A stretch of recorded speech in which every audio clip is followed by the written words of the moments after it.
Olá, tudo bem? Nós vamos iniciar mais uma aula do Aprova Mais Enem dos Concursos, uma iniciativa do Governo do Estado do Maranhão. Vocês podem observar aqui um QR Code, em que é possível acessar a apostila para as nossas aulas. Também, no link da descrição desse vídeo, essa apostila está disponível. Vamos agora continuar as aulas de noções do direito. E nesse sentido, essa aula de noções do direito vai tratar especificamente sobre noções de organização político-administrativa do Estado brasileiro. Ou seja, alguns conceitos base para entendermos como o Estado brasileiro é organizado.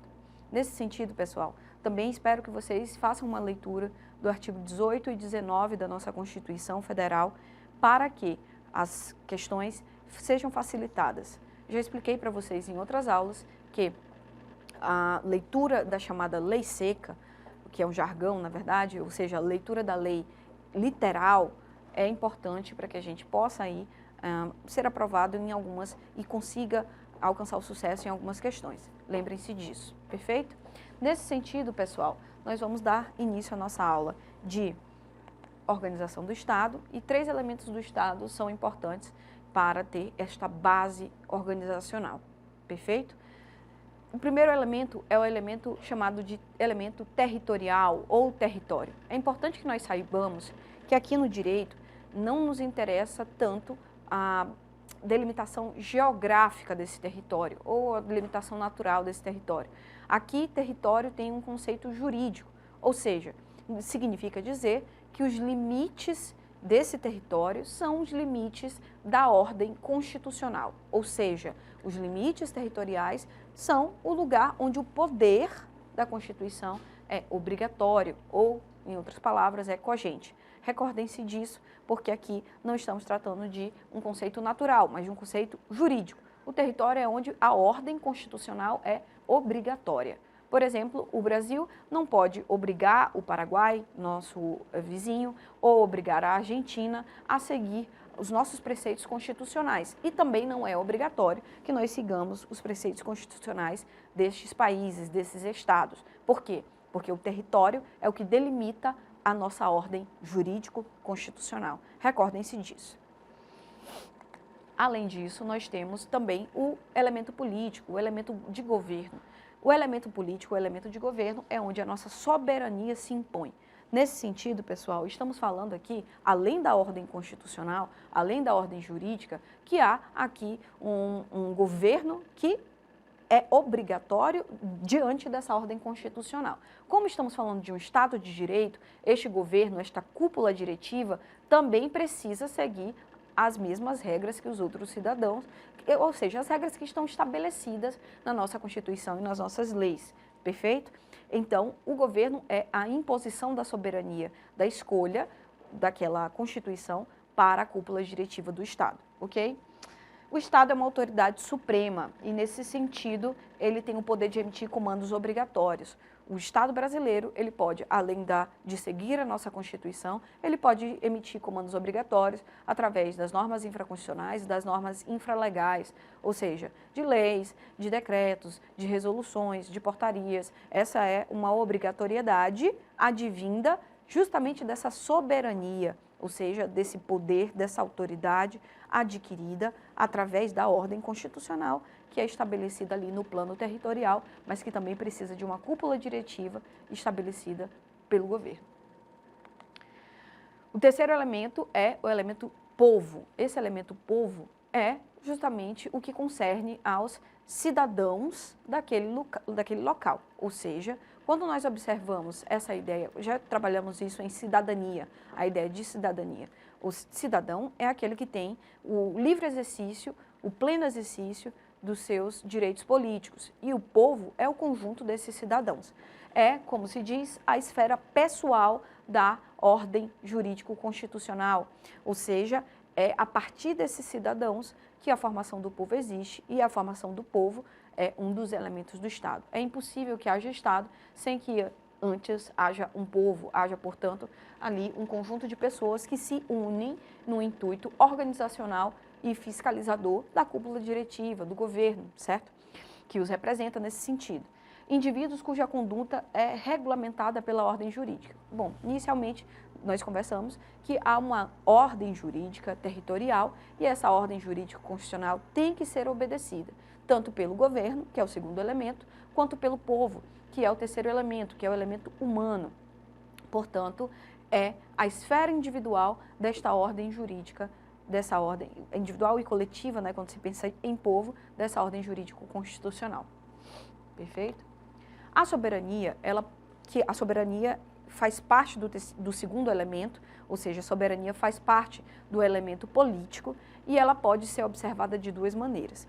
Primeiramente, nós podemos observar a soberania de maneira interna, ou seja, concernente aos limites territoriais do Estado, e essa soberania interna, ela vai ser observada justamente através da chefia de governo. Significa dizer que aquele que está na cúpula diretiva, ele vai sim demandar leis, enfim, ordens obrigatórias para os seus cidadãos, certo? Ou seja, essa representação política, ela vai ter sim uma autoridade que gera obrigatoriedade naquele limite territorial. Assim se faz a soberania na ordem interna, ok? Determinada pela supremacia da chefia de governo. Supremacia da chefia de governo. Por exemplo, na União, nós temos na cúpula diretiva ali o chefe de governo, que é o presidente. Então, portanto, um decreto que seja legal, obviamente, ele vai ter obrigatoriedade no território da União. E, portanto, essa obrigatoriedade ela não poderá ser obstaculizada, não poderá haver obstáculos a essa obrigatoriedade, tendo em vista, não poderá ser violada, tendo em vista que nós temos aí uma ordem interna de soberania, uma supremacia desse poder estatal. Na ordem externa, isso se demonstra pela independência, pela impossibilidade de outros Estados-nações violarem a nossa ordem constitucional jurídica interna. Ou seja, o Brasil, por exemplo, é um Estado que tem uma soberania, tem aqui uma independência na ordem internacional que não se sobrepõe, mas não permite que outros países, outros Estados-nações determinem quais são as nossas normas obrigatórias. Portanto, todos os Estados-nações que são independentes têm essa soberania externa demonstrada. No âmbito da União, essa chefia de Estado também é exercida pelo nosso presidente.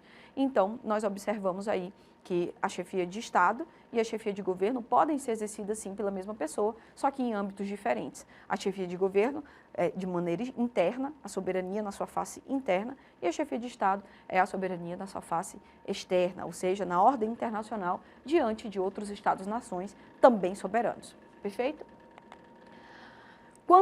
Nós vamos agora trabalhar 4 elementos base a respeito de Estado. Formas de Estado, sistemas de Estado, sistemas de governo e regimes de governo, perfeito? Então, a partir de agora, esses 4 elementos serão delimitados. Primeira observação, é importante também que a gente entenda que existem outras formas de Estado, mas nós vamos agora seguir as formas de Estado que são mais próximas do sistema brasileiro, que já foram usadas em outras constituições também, ok? Formas de Estado. Temos formas de Estado unitário e composto.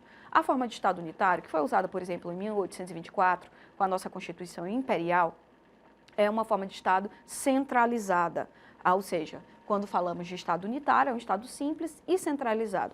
A figura, por exemplo, do imperador e do governo imperial centralizava o poder e a autoridade em torno daquela compreensão imperial de poder, perfeito? Essa forma de Estado unitária, essa forma de Estado simples, é muito negativa, principalmente quando nós temos um território tão vasto como é o território brasileiro, perfeito? A unidade do poder político interno é concentrada e centralizada e, por esse motivo, é mais a dificuldade na compreensão do poder estatal de maneira mais republicana, de fato. Composto é o Estado que tem várias unidades do poder político, como é o caso do Estado brasileiro atual. Podem haver 2 tipos de forma de Estado composto, o Estado federativo e o Estado confederativo. O Brasil nunca foi uma confederação, mas nós vamos ver alguns exemplos. Atualmente, o Brasil é uma federação. Na verdade, como vamos ver à frente, o Brasil é uma federação e isto é uma cláusula pétrea, certo? As unidades, elas não são independentes, as unidades são autônomas. Por exemplo, as unidades internas, como União e Estados, essas unidades internas, elas têm autonomia e essa autonomia não determina uma independência. Significa dizer que há uma vedação, uma proibição à secessão, uma proibição à separação. Fiquem atentos, isso é recorrente em provas. Ou seja, no Brasil, significa dizer que no Brasil, por sermos uma federação, é vedada, é proibida a separação dos estados. Por exemplo, se um estado quiser se tornar independente, quiser se tornar um outro estado-nação, vamos dizer, o Maranhão queira se tornar um estado independente do estado brasileiro, isso é vedado, isso é proibido. É isso que significa dizer sermos um estado composto federativo. Perfeito? Todas as unidades são autônomas, mas seguem o Pacto Federativo. E, nesse sentido, se submetem à Constituição, que institui a união de todos os entes federativos. Perfeito? Já nas confederações, as unidades não são apenas autônomas, mas são autônomas e soberanas. Elas se unem apenas para alcançar objetivos comuns. Temos alguns exemplos de confederações, como, por exemplo, a Confederação Estadunidense, que foi estabelecida entre 1778 e 1787, até aí a nova Constituição estadunidense, que até hoje está em vigência, com mais de 200 anos. Nos Estados Unidos, portanto, havia uma união em estado composto com o federativo. Todas as unidades internas eram soberanas e, portanto, eram como se fossem vários estados-nações, apenas unidos ali com objetivos comuns. Perfeito? Nunca fomos uma confederação e, obviamente, os Estados Unidos passou do Estado confederativo para o Estado federativo, porque isso trazia mais força, inclusive, às unidades internas. Formas de governo. Nós temos aqui duas formas de governo básico. Existem outras formas, como eu já expliquei para vocês, mas essas daqui são as mais relevantes para o estudo do Estado brasileiro. A forma de governo república e a forma de governo monarquia. Na república, a palavra república, ela advém, obviamente, aí do original res publica. Quando a gente estuda direito das coisas, por exemplo, o direito das coisas ou direitos reais são os direitos dos bens, tá? Isso é um estudo específico do direito. Então, res ou coisas significam, na verdade, bens. Quando a gente fala de res pública, portanto, são os bens do povo, são os bens que pertencem ao povo.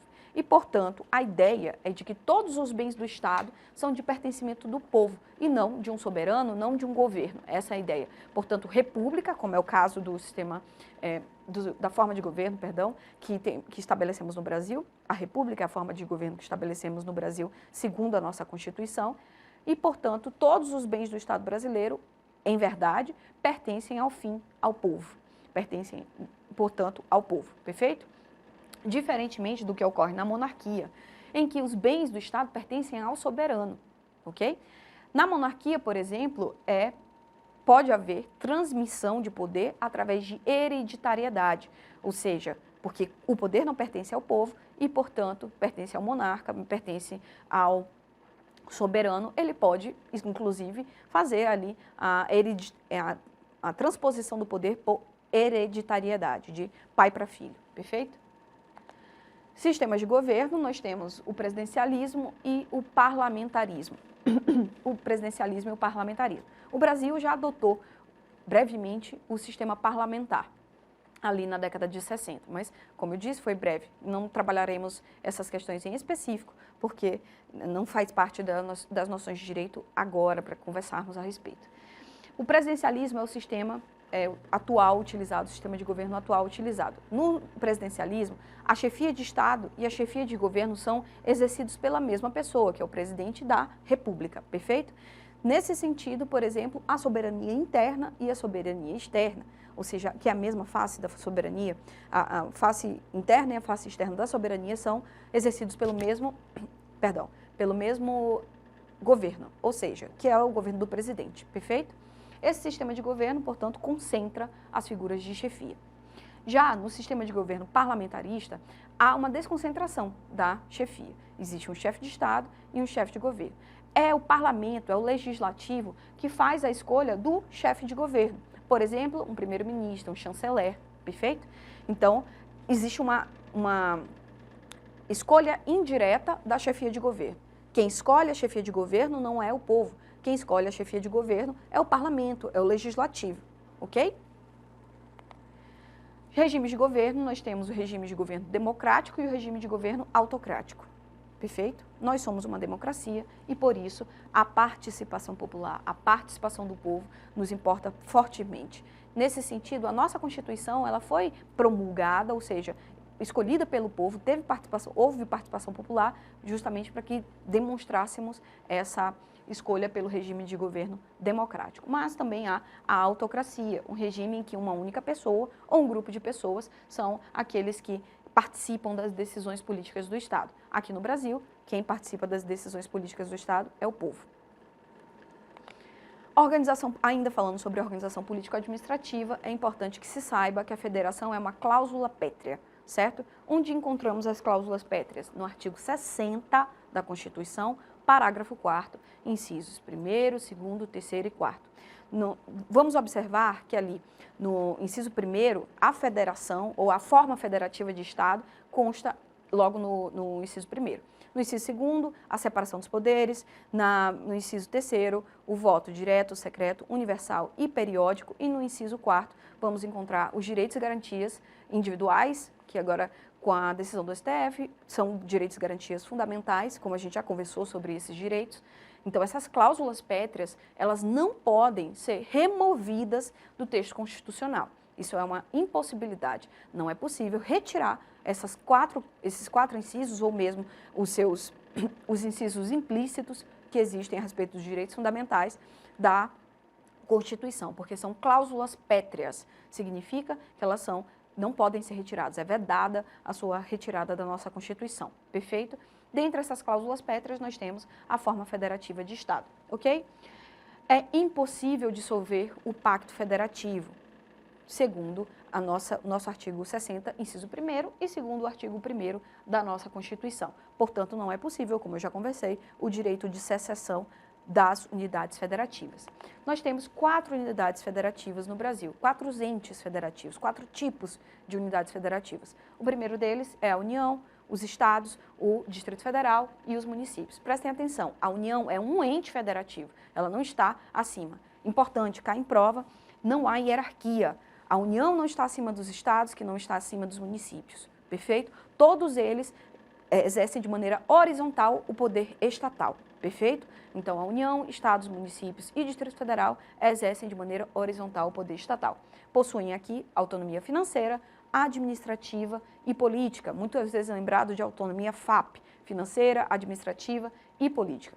A autonomia financeira, ela se observa nos orçamentos públicos autônomos, ou seja, existe um orçamento da União, dos estados, dos municípios e do DF, e além disso nós temos a autonomia de organização, ou seja, cada um cria os órgãos que forem necessários internos à administração pública, e a autonomia política, por exemplo, observando-se as autonomias nas votações para cada um dos entes federativos, ok? Vamos às questões. Primeira questão, conforme a Constituição Federal de 88, quanto à organização político-administrativa do Estado, capítulo que compõe título próprio referente à organização do Estado, analisa as afirmativas abaixo e dê valores de verdadeiro ou falso. Aqui nós precisaremos principalmente do artigo 18 e 19 da nossa Constituição, tá bom? Façam a leitura. Os territórios federais integram a União? Sim. Os territórios federais integram a União. Nós vamos encontrar essa assertiva verdadeira no artigo 18 da nossa Constituição e aqui nós temos, portanto, V marcado na primeira assertiva. A União, Estados e DF e os municípios poderão estabelecer cultos religiosos ou igrejas, além de subvencioná-los. Incorreto. Não continuarei porque é exatamente o contrário, é vedado, é proibido criar cultos religiosos pelo Estado ou subvencioná-los, ou seja, ou financiá-los, certo? Não é possível, é vedado, é proibido. Encontraremos essa vedação no artigo 19, inciso 1º da nossa Constituição. Portanto, falso. É lícito que a União, os estados, o Distrito Federal e os municípios criem preferências entre brasileiros. Falso. Também artigo 19, inciso 3º da nossa Constituição, estabelece a impossibilidade de preferências entre brasileiros. Perfeito? E aí, pessoal, preferências entre brasileiros natos ou naturalizados, excluídas, obviamente, as exceções que estão constitucionalmente estabelecidas. Mas não deve haver preferências entre brasileiros, viu? Falso e falso. A Organização Político-Administrativa da República Federativa do Brasil compreende a União, os Estados, o Distrito Federal, os municípios, todos autônomos, nos termos dessa Constituição. Correto. Artigo 18, caput. Portanto, nós temos a última verdadeira, as duas do centro falsas e a primeira verdadeira. V, F, F, V. Vamos ver as assertivas. Portanto, a letra A seria a assertiva mais correta. V, F, F, V. É isto. Nos vemos nas próximas aulas. Espero que vocês tenham bons estudos e até mais.